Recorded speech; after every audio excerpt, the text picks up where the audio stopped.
I am reading from Psalm 108 to start us. My heart is firmly fixed, O God.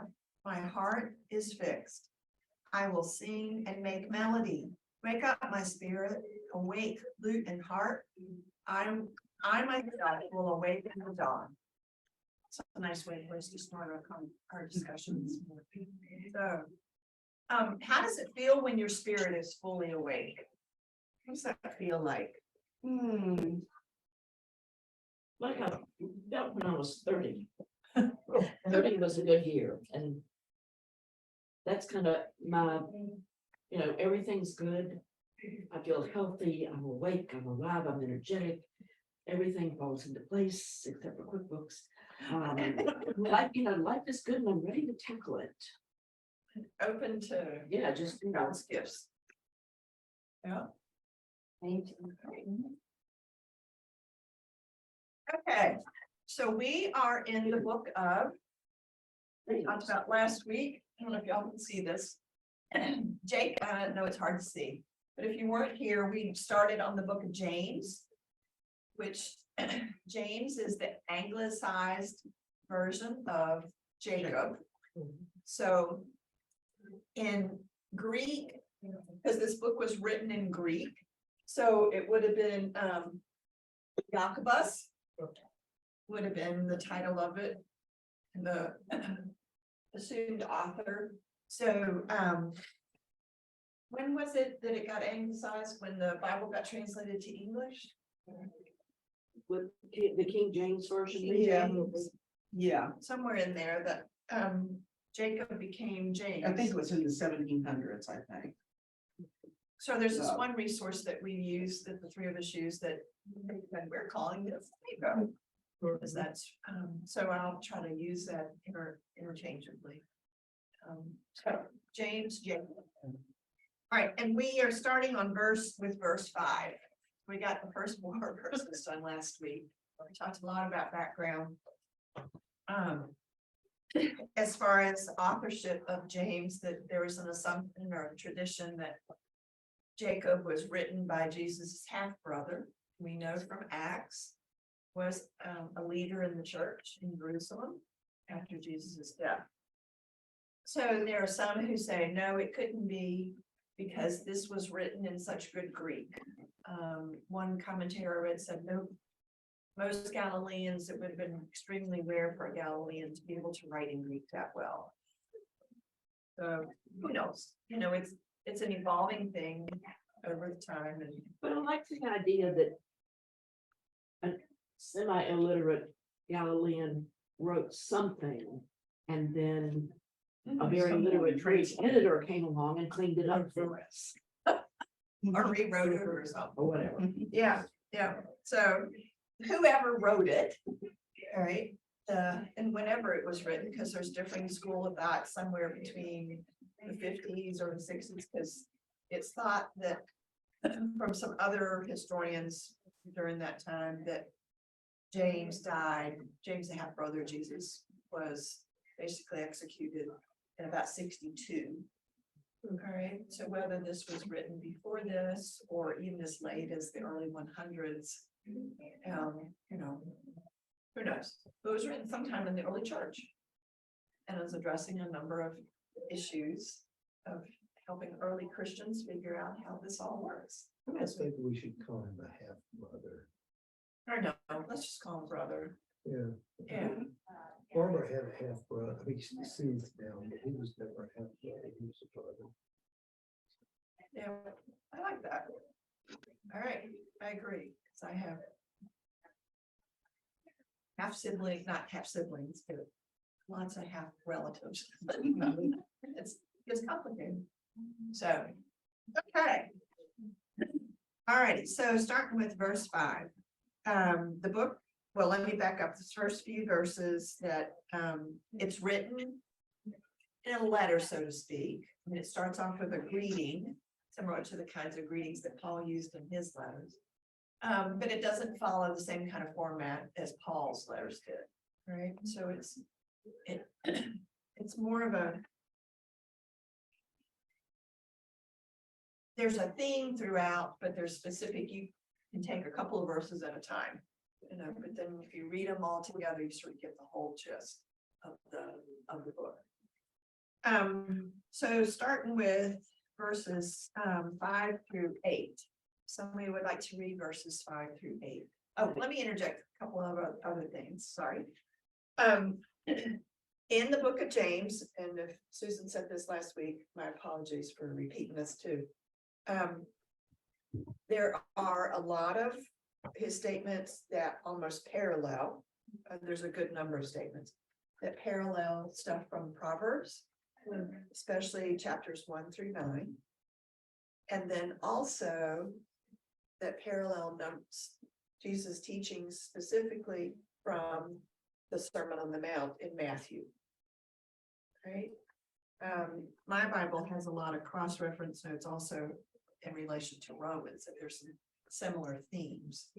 But as far as the content, there's a lot of parallels between stuff from Proverbs, chapters 1-9, and then Matthew, particularly the Sermon on the Mount. So, but James references that Jacob references Jesus only twice in the book.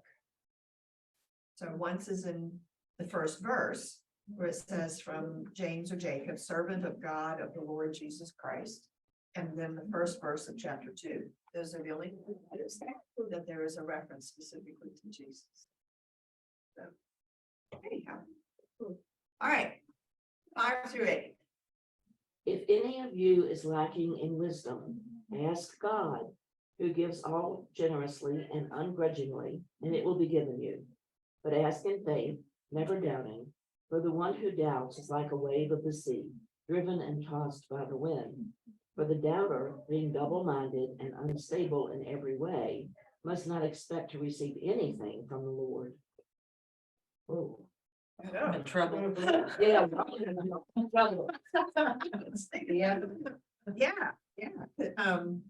Because mine, verse 7, that sort of person in two minds, inconsistent in every activity, must not expect to receive anything from the Lord. Wow, okay, thanks. Well, does anybody have a different translation that doesn't say doubting? Because I'm thinking, and I don't know why this came up, the opposite of love is not hate. It's Indifference. indifference. So the opposite of faith is not doubt, it's what? I don't know what the word would be. Not caring, and not. Yeah. Indifference. Indifference, I think, I mean, not caring. Right, I was trying to see if we had a good news Bible in here, but I don't. Is there a difference between doubt and uncertainty? Right here, I think. Yeah, Okay. sort of.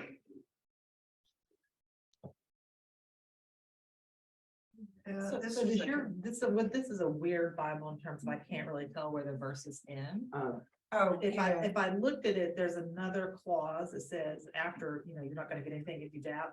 It says he is double-minded and Mhm. never can keep a steady course. Is Such that a verse bird. 9? So it's, no, that's 8. Oh, That's okay. a- I didn't hear that theme in what's there, but yeah. Did you miss 8? No, I read it. Did it say he's double-minded Yeah. and never can keep a steady course? Mine said double-minded and unstable in every way. Yeah, so double-minded is there, and these other two translations I've looked at, they also use the word doubt.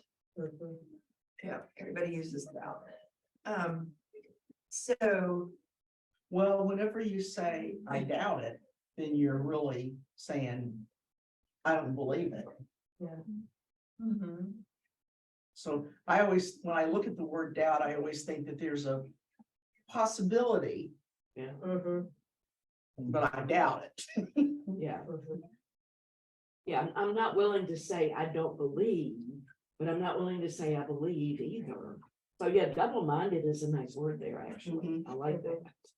But I don't like being condemned for it, which is kind of what this sounds like. yeah, I think in our modern minds, that's how we read it. And it says that double-minded is particular to this particular book. that Yeah. in Matthew, they call it an anxious mind. I'm telling Joe. he should- Oh, yeah. Oh, those are These really nut good. rolls They've got none. that my aunt who's my age made. They're a Slovakian recipe that my grandmother used to make. So. Amy's looking for some auction items. Just trying to help out. All right, so going back to double-minded, that term, that it's a term, a wording that's used only in Jacob in this book. By this author. And like Sarah said, I mean, Susan said, it's, Matthew uses a similar term, it calls it an anxious mind. So if somebody would look at Matthew 6, 25 through 30. yeah, While she's looking for that, I just had a thought that maybe it was more important than to be absolutely certain, because there was so much stuff coming at you to shake you off your faith. You know, they were under attack. this was a whole new way. Right, this was a whole new way. It was not socially acceptable. And so doubt made you vulnerable, where today it doesn't. Who's that guy in the fifties or sixties, preacher that's like. It's, I can't think. No, I'm talking about, positive thinking, that positive. Oh, Sure. Robert Schuller. Robert Schuller. Yeah, You're thinking of Leo Biscaglia, probably. Crystal. No, it's recent. This was, he was saying back in the 50s and Rex 60s. Humbard. I can't.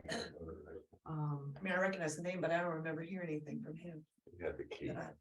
Oh. He had the key to break through. Okay. Yeah, You have to be sure to send the love off. Yeah, Yeah. oh, yeah. the bigger the keychain, the more likely to get into heaven. All right, did somebody get Matthew 6? I think I have it, man. Was it 25 Yeah, through what? 34. Oh, my goodness, that's a long way. Uh, I have it. Okay, all Um, right, so this sort of expands on double-mindedness. therefore I tell you, right? Yeah. Do not worry about your life, what you will eat or drink, or about your body, what you will wear. Is not life more than food, and the body more than clothes? Look at the birds of the air. They do not sow or reap or stow away in barns, and yet your heavenly Father feeds them. Are you not much more valuable than they? Can any one of you, by worrying, add a single hour to your life? And why do you worry about clothes? See how the flowers of the field grow. They do not labor or spin. Yet I tell you that not even Solomon in all his splendor was dressed like one of these. If that is how God's clothes the grass of the fields, which is here today and tomorrow was thrown into the fire, will he not much more clothe you, you of little faith? So do not worry, saying, what shall we eat? Or what shall we drink? Or what shall we wear? For the pagans run after all these things, and your heavenly Father knows that you need them. But seek first his kingdom and his righteousness, and all these things will be given to you as well. Therefore, do not worry about tomorrow, for tomorrow will worry about itself.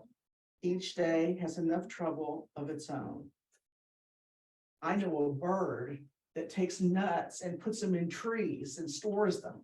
Yeah, yeah, Yeah. yeah. All right, so, Vincent Peale was the man. yeah, yeah. So that, you follow that philosophy, and that is real faith, you know, it's like, doesn't make a difference what happens, it's like the hotel, if it isn't over, what is it? Marigold Hotel, the statement, it is at the end. Everything will turn out right in the end, and if it It's not isn't all right, it's not the Yeah, end. right, so that's faith. And it's also about, you know, if you're doubting things, you know, and if you're doubting your faith, or you're doubting that you can do something, then you probably can't do it.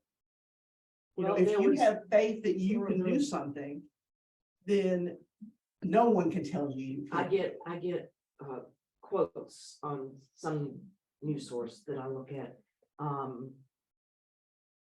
If you think you can do it, you're right. And if you think you can't do it, you're right. All right, so how does God play into that? Belief. Yeah, because whatever you believe, When when a lot of times when people are really ill, you know, if they believe that they're going to get better, or they have a more positive attitude, and think about people who are going through cancer treatments and they tell them, think of that cancer, you know, the psychologists come and say, think of it, think of your body and this medicine that you're taking is attacking that. And what you think, you know, helps it be. You say a word and it happens. It's like God said, let there be light. He says, I think I can make it light. He didn't say that. He said, let it be light. And there was light, you know. So it's just your attitude towards something and your belief in something is, you know, often makes it so. And we can see that in a negative way and a positive way. right, it can go either way. Well, you have the underlying philosophy that God will never give you anything you can't handle. That's a tough philosophy or axiom to follow, but, Yeah, that's why I'm on antidepressants. oh, well, see, you figured it out. Yeah, God sent me to the right doctor. There you go. Yeah, Okay, but that's, anyway. Well, they're also the term double-minded, double-minded. Double-minded is a mental health. So double-minded, but another interpretation is two-souled. That you have your soul focused on heaven or on earth. And you go back and forth.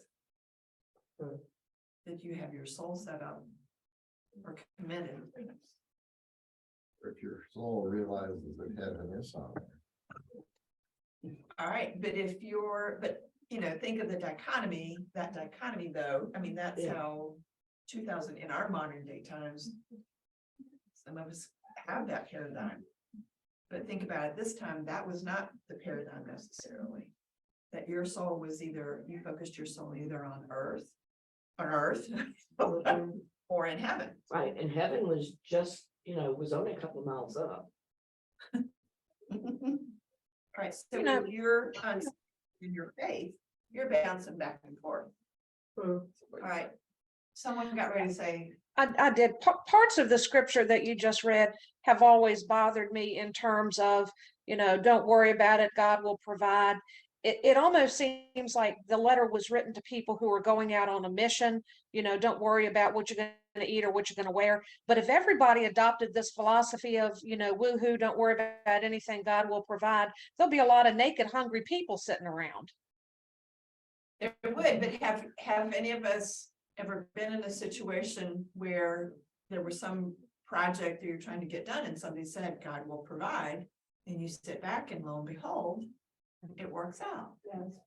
I just think about when we built this wing, the education wing of the church, and there was a lot of discussion and lead up to that as to whether a church as small as ours could really afford it. Oh, yeah. And Cindy said, have faith. And we somehow did afford it. I mean, and I was one of those double, whatever you call them, double-sided people thinking, whoa, that's a lot of money we're talking about spending on. Susan has faith because she knows that I'll pack everything in the world and we'll have it and we'll provide. Well, he's God. I think the best example I know of here in this church is when the two lodge men, they came in 1 week. I thought it was a harvests was in 1 week. 2 lodges, No, it was the first one was the two lodge family. right, but the harvests was the one that we didn't have much time to get ready for. Was the I way remember it being the two lodges, but one of Which them was. was? yes. Shepherd was, yeah. And we got an apartment, we furnished it, we did everything. in 1 week.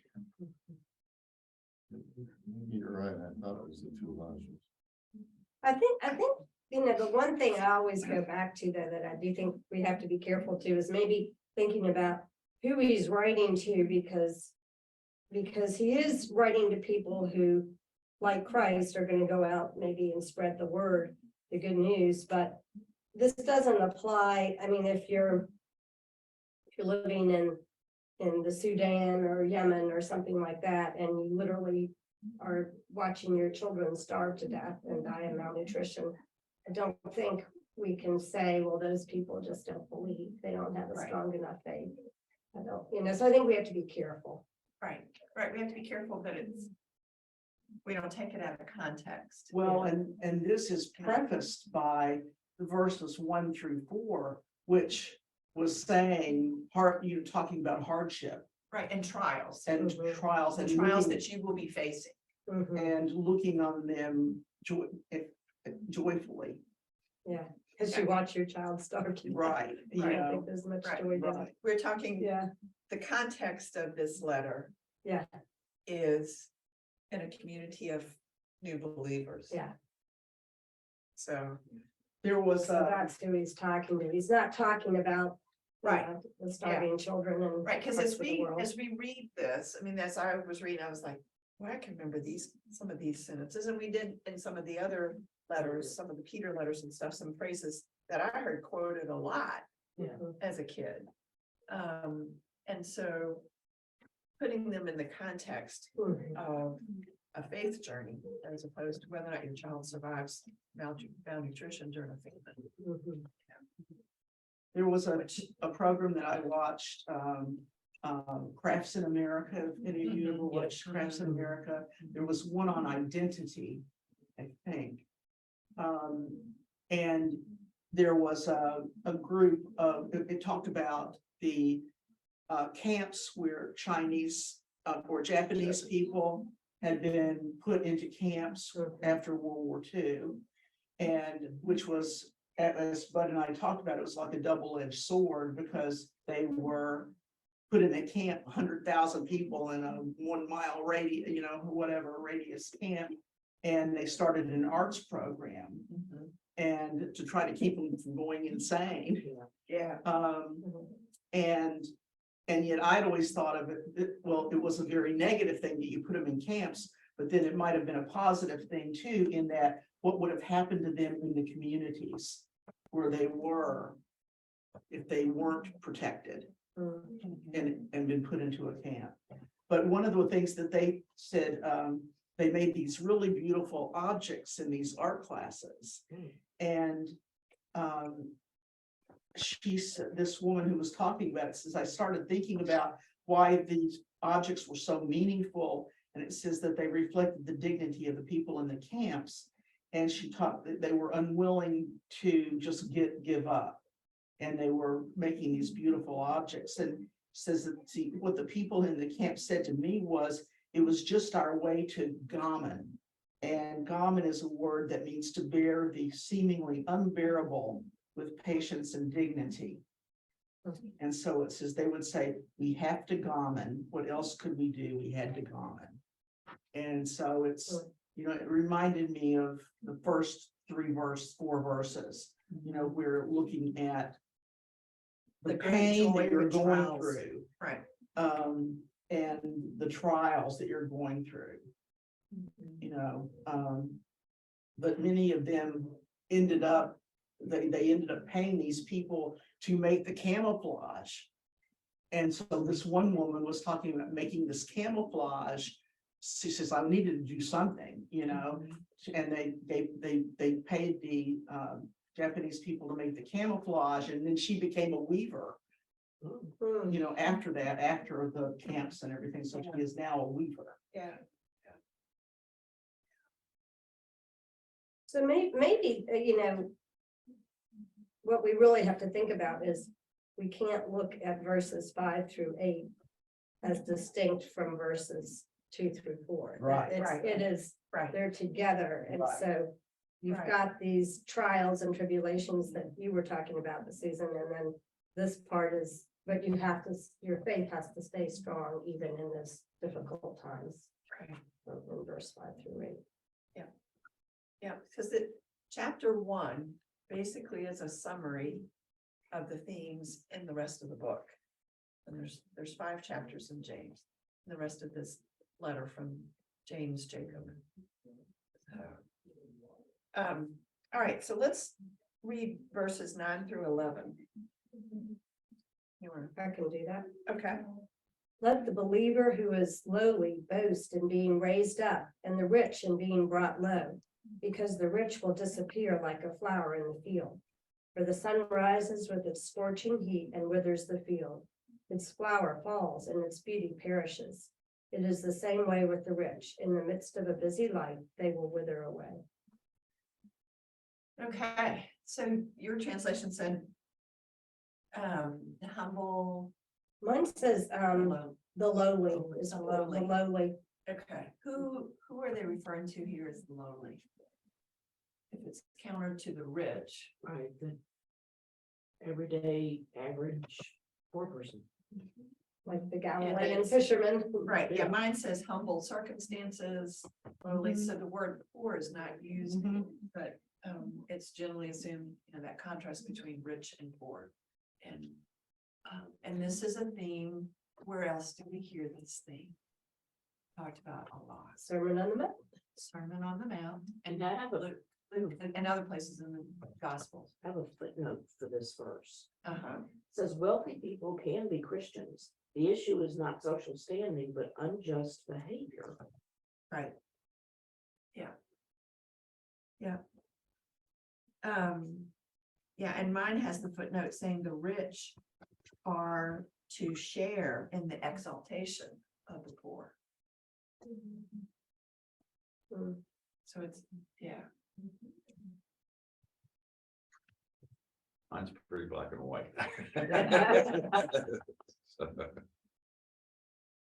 Well, so the difference, and so that reversal of fortune, for the poor, that we hear a lot about that in the Gospels. The illustration of those flowers and the grass, the flowers falling and the grass withering in the hot sun. Remember, this is a semi-arid world where the flowers aren't in bloom for very long. Ours are in bloom for weeks. No, but there it may be days, like the pictures from out in the desert, where they've gotten a good amount of rain and they've just exploded flowers that last a short period of time.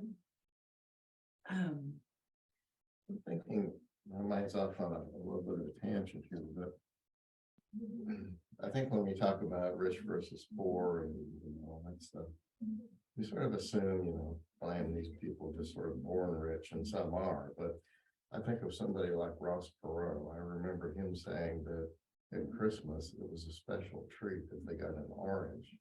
Ross Perot came from a poor background and became a millionaire. Multi-millionaire, whatever.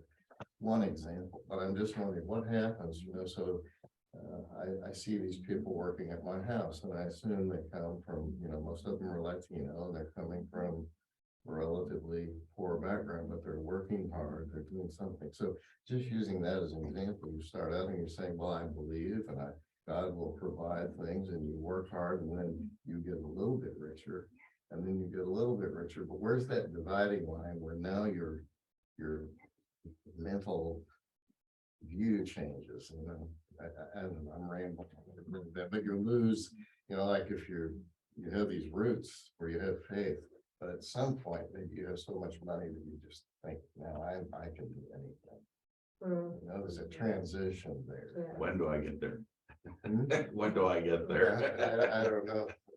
Where do I go from? I'm kind of thinking about that in Meek a Schiller, personal your- way. It's like you believe and you appreciate resources, but at some point, maybe you have enough that you don't have to be so appreciative, you know what I mean?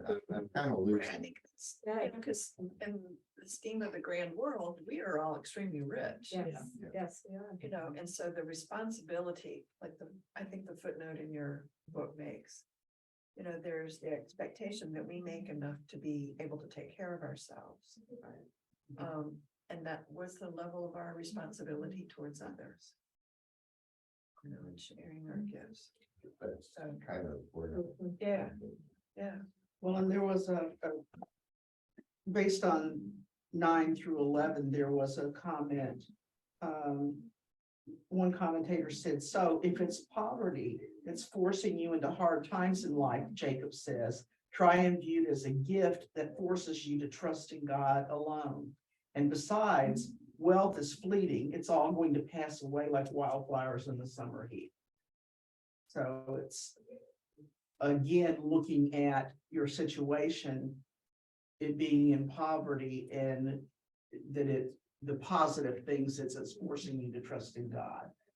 Right, because we can't take our money with us to heaven. Mhm.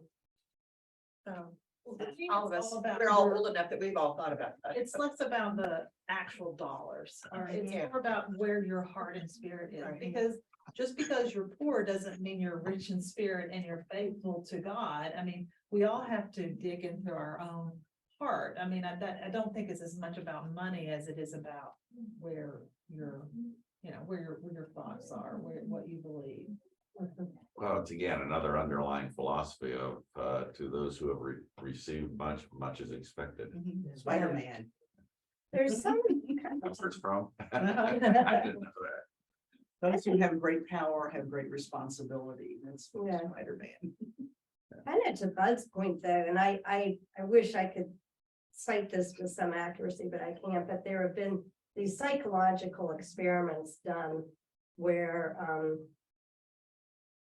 young people, like, you know, college age students, they play these games, and if the student is from a, you know, wealthy, background, and they win this game, they put it down to it's because they're talented. They were the ones who knew how to play the game well, and they succeed because They're privileged. because well, but they don't think it's because they're privileged. They think it's because they're a little smarter than the other people playing the game. But these psychologists have rigged the game so that the privileged people will win. But what they're looking at is, why do the privileged people think they won? And the privileged students think they've won because they think they're a little smarter, a little better. So it kind of goes to what Bud was saying about, when do you cross that line where you think like, oh, well, I have this wealth and this position and this prestige because I did it. It's not recognizing God and thanking God for the blessings. It's saying it's because I'm a little better, a little smarter than everybody else. And that, I think that's where you lose your faith at that point, when you cross that line. Right. And that, those prejudices, Mhm. you know, working with evaluating children for special education services and the accuracy of the tests. Yeah. It has been an ongoing debate and a struggle within the psychological community for many years, and it's gotten better. But, you know, so many of the intelligence tests were based on the questions and the items, the life experience of a white middle class person in the United States in a suburban urban setting. And I can remember a tool that I had to use to measure children's level of independent functioning. I had a question about obeying a stoplight. Well, at that time, there was one stoplight in the county. And if they didn't know how, walking down the street, not driving, walking down the street, and you didn't walk down the street at that intersection. And so they got dinged. Yeah. You know, they lost points because they didn't have the experience of walking down the street. So that's just one example, but the example of how ingrained sometimes our prejudices can be. You know, and that thinking that because I am of a higher income level, I am smarter and more capable than the, you know, the guy that just arrived from Guatemala that doesn't speak English and only got to go to school to maybe second or third grade. And that's, so our life experiences are different. Yes, And our access to. and a lot of us don't realize just how different until we get to know somebody or visit in homes. You've been in homes I probably cannot imagine. Right, I don't want to imagine them. right. Yeah, I don't don't think we realize just how many differences there are just in industrial building. Right. 400 square miles, 330,000 people. And the level of disparity. Right. I can remember doing a number of home visits in homes. That's one of the things I'd have to ask is about. And this measure, this use of personal hygiene, showering, bathing, that kind of stuff. And homes that had no indoor plumbing at all. And I had no clue. Those children were never dirty. They were never unclean. They were cleaner than a lot of other kids. And I never had any, I finally learned how to pick up. I would learn so I could glance in the kitchen and see if there was a faucet. If I saw no faucet, then, and if I saw a large cooler sitting out on the front porch or on the back, that was a clue.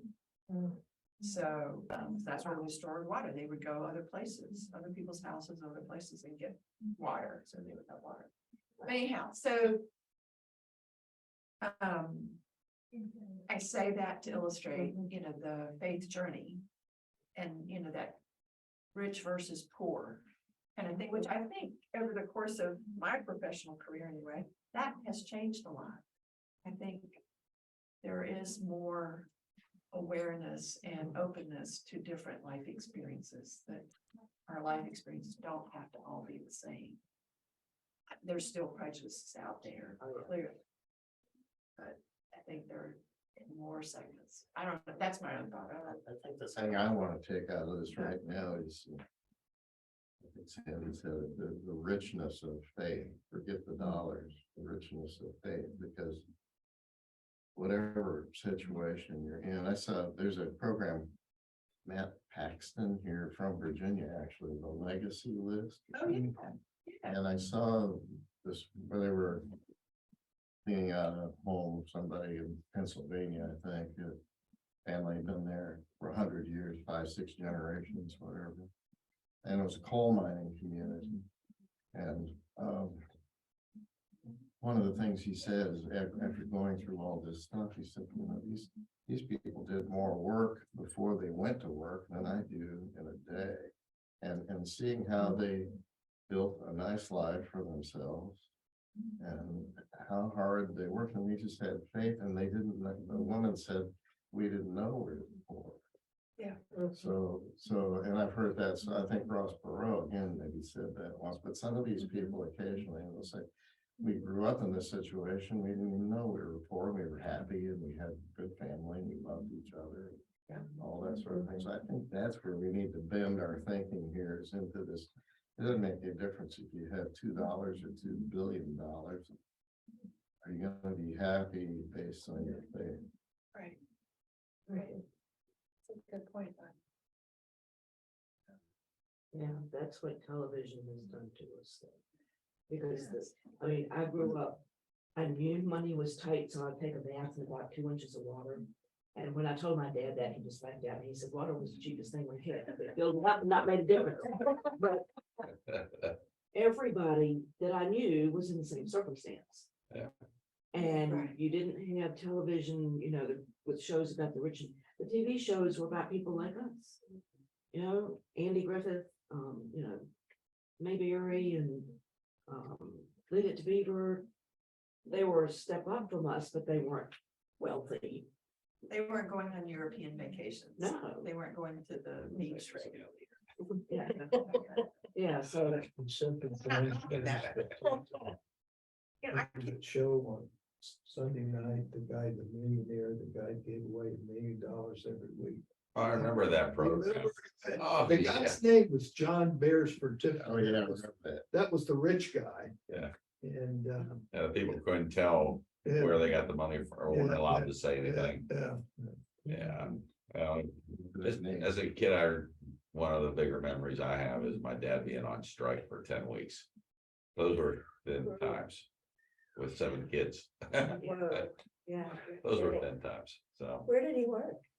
he worked at a bread company. Wow. So, and Teamsters. I had a boss boss one time that he'd grown up in Pittsburgh. And he said times got so hard during the Depression that they tore up the sidewalk to plant a garden. I've seen that, yeah. Wow. And heard that, No, I had that. so. But we never felt poor. I mean, most everybody in the neighborhood, their dads were union. My mom, my dad, mother and father, they were both union. And you did what you did. If it wasn't for the Teamster, we wouldn't have had dental, things like that. But you never felt poor because as you said, everybody in your neighborhood was in the same boat. Okay, and you know, when somebody there who was an iron worker was on strike or they shut down the project. Okay, now he doesn't have work for from say October to April. People end up delivering pies and people end up delivering chickens and stuff like that. I mean, I could remember doing that, making lasagna with my sister to give to somebody who lost their job because the project was over and there was not a new project for them to build. So yeah, that's as much as I disdain that expression, it takes a village, you know, it does. It does. Yeah. It does take a village. Yeah. So And when we lose that village. it takes a family first, though. It does. It And a does. family is part of the village. That's right. The Well, village- you have but the to- village is not part of the family. When you have big families, you know, I had a sister, but she's 10 years older. I was almost an only, I felt like I was an only child. Yeah. Well, being in the middle of 7, there was many nights I felt I was an only child. That's where you develop your heart and your soul. After the arguments are over. All right, let's look at verses 12 through 16 to wrap up today. Here, I would send the next one.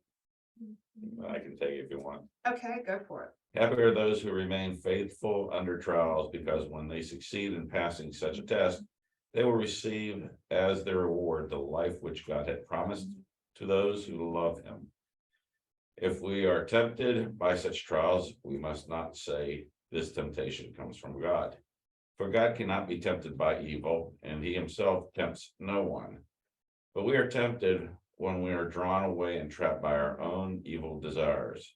Then our evil desires conceive and give birth to sin, and sin, when it is full grown, gives birth to death. One more. 16. Okay. Do not be deceived, dear friends. Yeah. All right, so where does temptation come from? Yes. You with your food. I'm sorry, I can't resist. Yeah. Well, Yeah, you know, food. I think it comes from ourselves. Where that, within. yeah. Yeah, that we're, By one's own desire is what my Yeah. Bible Yeah. says. right. We kind of know what our weaknesses are and we, everybody's a little different in that Yeah. regard, and what tempts you may not Yeah. tempt me because it's a personal thing. Yeah, verse 13, God cannot be tempted by evil, and he does not put anybody to the test. But he allows Oh. Satan to do it for him. I'm thinking of Job. Yeah, I was thinking of Job too. One keeps coming to my mind, discipline. That might be a discipline of your faith. Yeah, Because all the things that tempt me really boil down to self-discipline. Am I gonna eat all that crap? Am I not gonna eat it? Whatever the issue is, I'm gonna do these things. one of the commentators made a point that we resist temptation because we love God. That our love of God is in essence a motivator for us to resist temptation.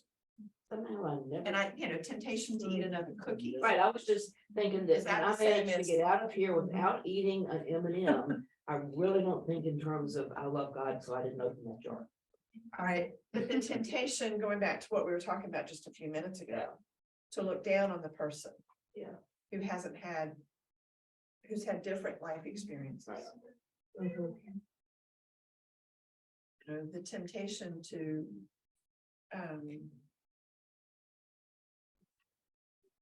the example that comes to mind is, the folks someone who is abrasive in their interactions with others, when maybe they're dealing with a private situation that's very stressful, and the anger and the frustration and the sadness, it comes out of you, Mhm. in an interaction. Well, the word that comes to my mind there is judgment, and I'm thinking about an experience that we had here when we were hosting Habitat. Or Caritas. Caritas. And, so if I met this woman in the Hyatt in her uniform and serving me at the desk, I would perceive her one way. But I met her here with nothing. Getting ready to go to work at the Hyatt and present herself to me like she had money, she had a job and all this stuff. So I think we don't know what everybody's backstory is. We just see what we see.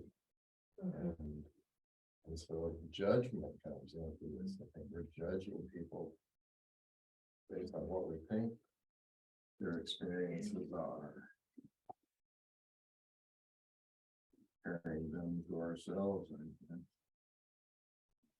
In the NIV, it started with, blessed is the one who perseveres under trials because they have stood the test. That person will receive the crown of life that the Lord has promised to those who love him. Yeah. And I didn't hear any, the crown of life in your, Right. but they go into that the crown of life, the only other place that's mentioned is in Revelation.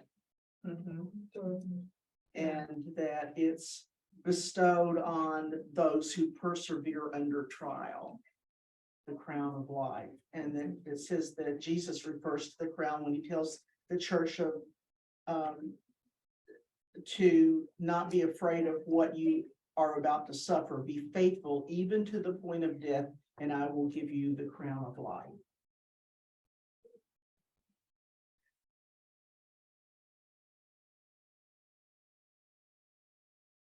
I guess life is hard. It's hard at times. It's fun at times. It's joyful at times. It's scary at times. Yeah, but the more you accept certain facets of being, the easier it is to deal with them, survive them, live them, grow. Life is hard, but it's expected to be hard. Big deal. There's a documentary on Netflix I'd like to recommend. It's on Leonard Cohen, Hallelujah, the poet, songwriter, singer, and whatever. And it took him years to write Hallelujah. And he had books. He wrote it by hand, and he had books, and he would revise it. And they said it was kind of a journey of faith. He's Jewish, and he claimed to keep the Jewish faith, but he became a Buddhist monk, and he was very high on Jesus because he said anybody could live that life, whatever.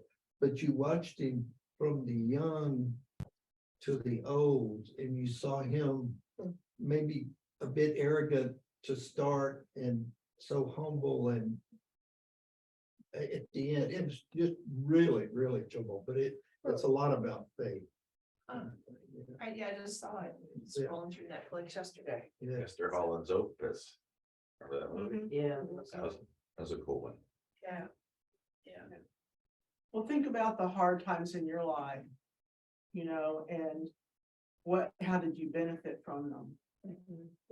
What did you learn from them? Yeah. Yeah. What I learned was I didn't want all that stuff. I just wanted the option. And I was thinking about one way to look at money, and I never could convince my underprivileged students. Money gives you options. That's why people, if you're poor and the car dies, you may only have one way to get somewhere. Right. And it's unreliable, but it's all you can afford. Where rich people can choose to buy a new car or fix the one you've got, or you know, Rent a car. rent a car, Still get call what it you want. Uber. Right. Money gives you choices. And as a result of that, being poor is expensive. Right. You know, if they can only buy something, if they can only buy a car by paying for it over 7 years, they end up paying a whole lot more for that car in the interest, where I can pay off my car in 2 years and not pay all that interest. Right. All right, so but in our faith journey and our relationship with God. All right, as and our role as Christians, and our commitment as Christians. The responsibility we have to always be mindful of the temptations and the things that can pull us away from our Yes. eye on the prize. Or that the crown of life. Crown of life. Crown of life. So. On that note, we'll wrap up today's lesson.